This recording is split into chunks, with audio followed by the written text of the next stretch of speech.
అందరికీ నమస్కారం. ఊర్లలో పిచ్చి కుక్కల స్టోరీ మీ అందరికీ తెలిసే ఉండొచ్చు. జనరల్ గా పిచ్చి కుక్క ఏదైనా ఒకటి పిచ్చి పట్టిన కుక్క సహజంగా ఒక మంచి కుక్కకి పిచ్చి పట్టినప్పుడు అది బిహేవ్ చేసే పద్ధతి అలా ఎలా ఉంటుందో మీ అందరు చూసే ఉండొచ్చు. ఎలా పడితే అలా అరుచుకుంటూ ఏది పడితే అది చేస్తూ ఎవరిని పడితే వాళ్ళని కరుస్తూ రక్కుతూ వెళ్తూ ఉంటుంది.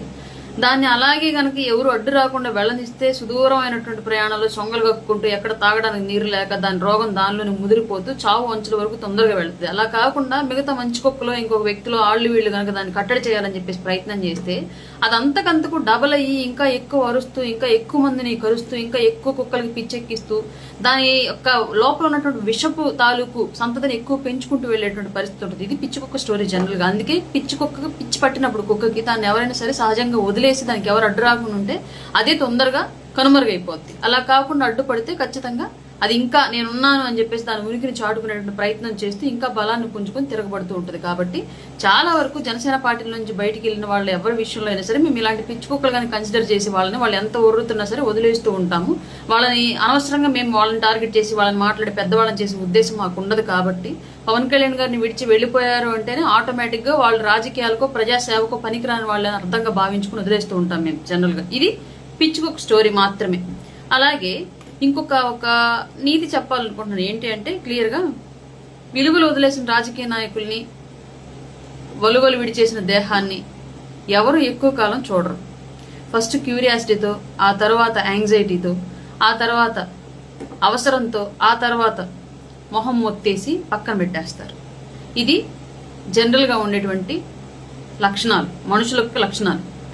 మనిషి అయినా సరే రాజకీయ నాయకులైనా సరే విలువలతో ఉన్నన్ని రోజులే ఎక్కడైనా సరే గౌరవింపబడతారు. ఆ విలువలు కోల్పోతే డబ్బు రావచ్చేమో, పదవులు రావచ్చేమో చెప్పలేము.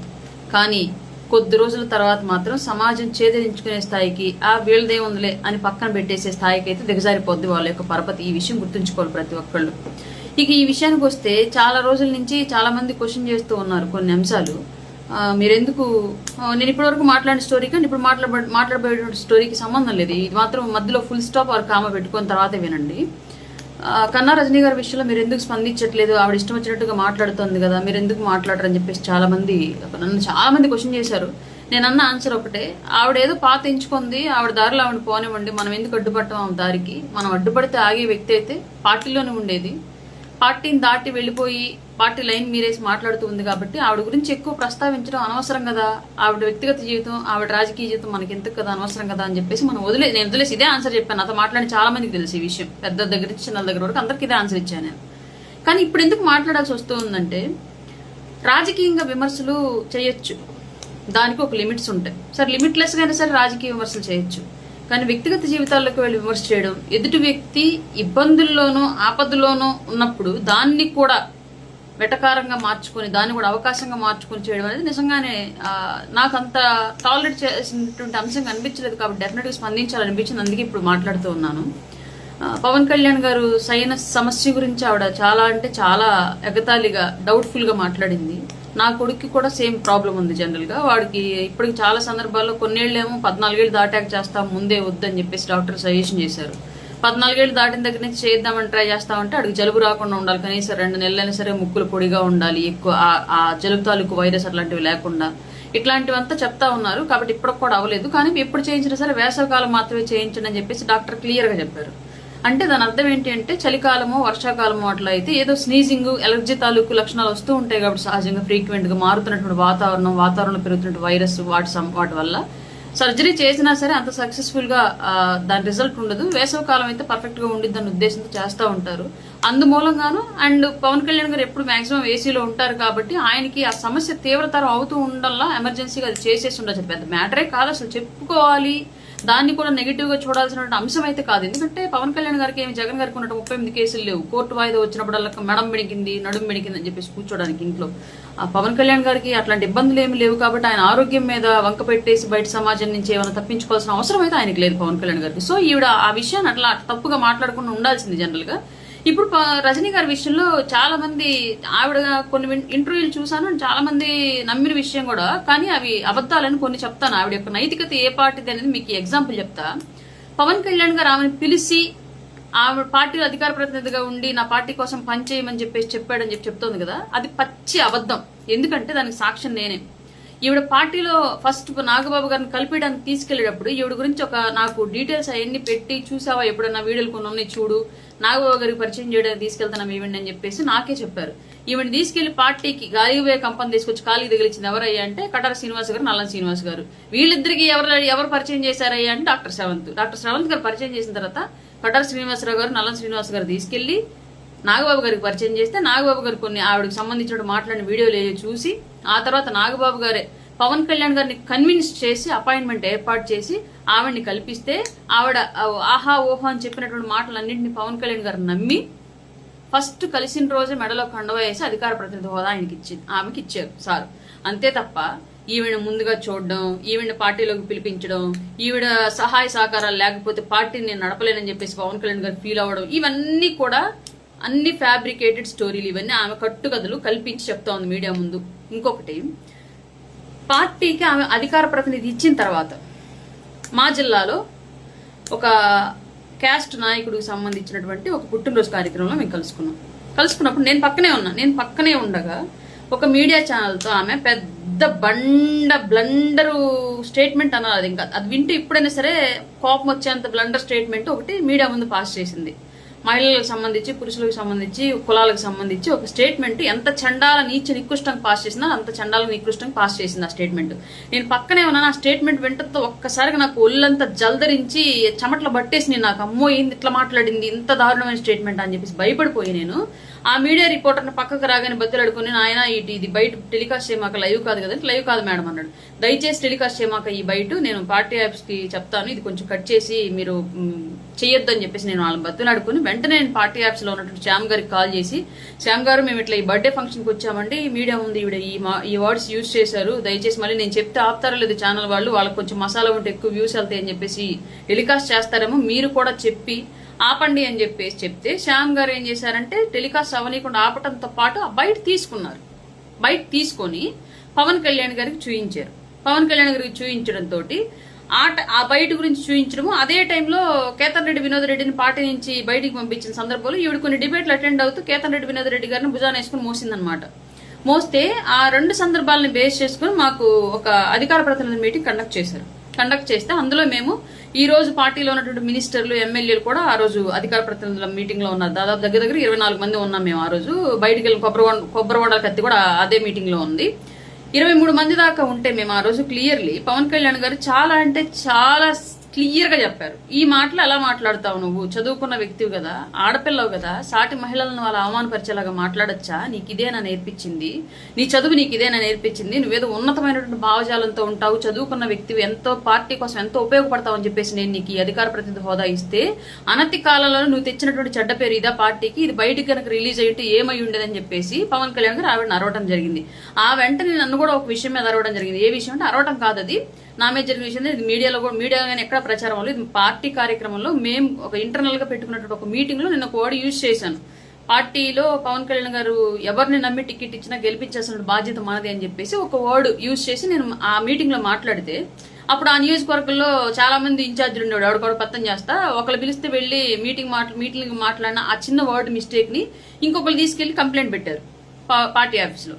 దాన్ని ఆ రోజు పవన్ కళ్యాణ్ గారు నన్ను అడిగారు, ఇలా అన్నావా నువ్వు వరుణ అని. అన్నాను సార్ అన్నాను. దానికి ఆయన ఎగ్జాంపుల్ గా ఎన్టీఆర్ గారి రాజకీయ జీవితంలో జరిగినట్టు ఒక సంఘటన ఉదాహరిస్తూ చెప్పి, ఇలా అన్నందుకే అలా జరిగింది కాబట్టి పార్టీలో నా తర్వాత అంత స్పీడ్ గా ప్రజల్లోకి వెళ్తున్నట్టు వాయిస్ నీదే, అందరూ చాలా ఆసక్తిగా గమనిస్తున్నారు అన్న నిన్ను, కాబట్టి నువ్వు ఏం మాట్లాడినా సరే ఆచితూచి మాట్లాడు, ఎంత పాపులారిటీ పెంచుకుంటామో తర్వాత తప్పు జరిగితే అంతే స్థాయిలో డ్యామేజ్ కూడా జరిగింది, కాబట్టి నా కోసం నేను ఎంచుకున్నటువంటి రాజకీయ జీవితంలో నా కోసం మీ అందరూ నాతో నడవాలనుకుంటున్నాను, నేను ప్రయాణం చేయాలనుకున్న 25 ఏళ్ల రాజకీయ చరిత్రలో, రాజకీయ కెరీర్ లో నాతో పాటు నువ్వు కూడా ఉండాలనుకుంటున్నాను, ఎన్ని బాణాలు తగిలినా బలంగా నా కోసం నిలబడి ఉండు, మనందరం కలిసి మనం చూడాలనుకున్న సమాజాన్ని చూస్తున్నామని చెప్పేసి ఓపెన్ గా 23 మంది ముందు చెప్పడం జరిగింది పవన్ కళ్యాణ్ గారు. ఆ కోపం కాస్త ఇటు కూడా టర్న్ అయింది అనమాట. అలా జరిగింది. అప్పుడు ఫస్ట్ వార్నింగ్ ఇచ్చారు ఆయన రజనీ గారికి. ఇచ్చిన తర్వాత ఆవిడ ఆ రోజు ఏడ్ చేసి ఎక్స్ప్లెనేషన్ ఇచ్చుకొని ఇంకొకసారి జరగదు అని చెప్పేసి ఆల్మోస్ట్ ఆల్ కాళ్ళ మీద పడి ఏడ్చినంత పని చేసి ఇంకా జరగదు అని చెప్పేసి చెప్పడం జరిగింది. కానీ తర్వాత కూడా చాలా సందర్భాల్లో ఆవిడ అట్లాంటి రెచ్చగొట్టేటువంటి మాటలనే మాట్లాడుతూ ఉండటం చాలా సందర్భాలు జరిగింది. ఇది ఇలా జరుగుతూ ఉన్న క్రమంలో పార్టీ ఆఫీస్ కొన్ని కంప్లైంట్లు వెళ్ళాయి. పేటీఎం ఎలా అయితే వైసీపీ కార్యకర్తలని నేర ప్రవృత్తి వైపు, మహిళల్ని జుగుప్సాకరంగా మాట్లాడేటువంటి పోస్టులు పెట్టేటువంటి విధానం వైపు మళ్లించిందో, వాళ్ళ భవిష్యత్తుని ఏ విధంగా తప్పు వైపు మళ్లించిందో పేటీఎం ఈ జగన్మోహన్ రెడ్డి స్టార్ట్ చేసిన తర్వాత సోషల్ మీడియా, అలాగే ఈవిడ కెరియర్ ని జనసేనలో ఆమె యొక్క ఫోన్ పే కొంతవరకు అడ్డుకట్ట వేసిందని చెప్పి అయితే చెప్తాను. ఎందుకంటే ఎవరైనా ఈవిడ మాట్లాడే మీడియా ముందు మాట్లాడే మాటలు ఆహా ఊహా అని నమ్మి ఇవి నిజంగా నిస్వార్థంగా సేవ చేసేటువంటి జన సైనికురాలు కావాలని చెప్పేసి నమ్మేసి జనసేన కార్యకర్తలు ఎవరైనా ఇబ్బందుల్లో ఉండి కాల్ చేస్తే ఫస్ట్ డబ్బులు కొట్టండి, తర్వాత మీ సమస్య పెట్టండి, తర్వాత విని నేను కన్సల్ట్ అవ్వాలంటే అవుతా, లేదంటే లేదు. ఈ వెర్షన్ చాలా వరకు నడిచి ఈవిడ ప్రాపర్గా రెస్పాండ్ అవ్వక కొన్ని కేసులు తీసుకొని వాటిని కూడా వాదించక వాళ్ళ దగ్గర తీసుకున్నటువంటి ఎక్కువ మొత్తంలో డబ్బు తిరిగి ఇవ్వక నంబర్ ఆఫ్ కంప్లైంట్లు పార్టీ ఆఫీస్కి వెళ్ళాయి. ఈ విషయం మీద ఎలా ఏంటా అని పార్టీ ఆఫీస్ మదన పడుతూ ఉన్న టైంలో ఎలక్షన్ అయిపోయింది, మనం గెలిచాం, ఇదంతా జరిగిపోయిన తర్వాత తిరుపతిలో పవన్ కళ్యాణ్ గారు సనాతన సభ పెట్టారు. మీ అందరికీ తెలిసే ఉండొచ్చు. సనాతన సభ గురించి ఆ రోజు అండ్ ఆ తర్వాత రోజు డిబేట్లు కండక్ట్ అవుతున్న టైంలో ఒక ఛానల్లో ఈవిడ కూర్చొని ఒక అతిపెద్ద స్టేట్మెంట్ని కూటమిలో ఉన్నటువంటి ఒక పార్టీ మీద పాస్ చేయడంతో వాళ్ళు బిత్తరపోయి ఇంకా పార్టీ ఆఫీస్కి కంప్లైంట్ పెట్టారు. ఏంటి మీ అధికార ప్రతినిధి ఇట్లాంటి స్టేట్మెంట్ ఇచ్చింది మా పార్టీ గురించి, ఇది మీ స్టాండా, మీ పార్టీ స్టాండా, ఏం మాటలు ఈ మాటలు అని చెప్పేసి పార్టీ ఆఫీస్ వాళ్ళని మెయిల్ పెట్టి మరీ అడిగారు. వాళ్ళకి పార్టీ ఆఫీస్ వాళ్ళు కూడా ఇంకా ఆన్సర్ చెప్పడానికి లేని పరిస్థితి. ఆ బిట్ కట్ చేసి పెట్టారు. ఆవిడ కంప్లీట్గా లింక్ మొత్తం కట్ చేసి పార్టీ ఆఫీస్కి పెట్టిన తర్వాత ఆమెకి మహిళ కాబట్టి సగౌరవంగా పర్సనల్గా మేము తిరిగి మరలా మీ మీద వచ్చినటువంటి కొన్ని ఆరోపణల మూలంగా, కొన్ని కంప్లైంట్ల మూలంగా ప్రస్తుతానికి మిమ్మల్ని పార్టీ కార్యక్రమాలకు దూరంగా పెడుతున్నాము. పార్టీ కార్యక్రమంలో కానివ్వండి, మీడియా డిబేట్లలో కానివ్వండి, జనసేన అధికార ప్రతినిధిగా మీరు ఎక్కడా పాల్గొనవద్దు, తిరిగి మరలా మేము చెప్పేంత వరకు అని గౌరవప్రదంగా పర్సనల్గా ఆమెకు మాత్రమే మెసేజ్ సెండ్ చేశారు.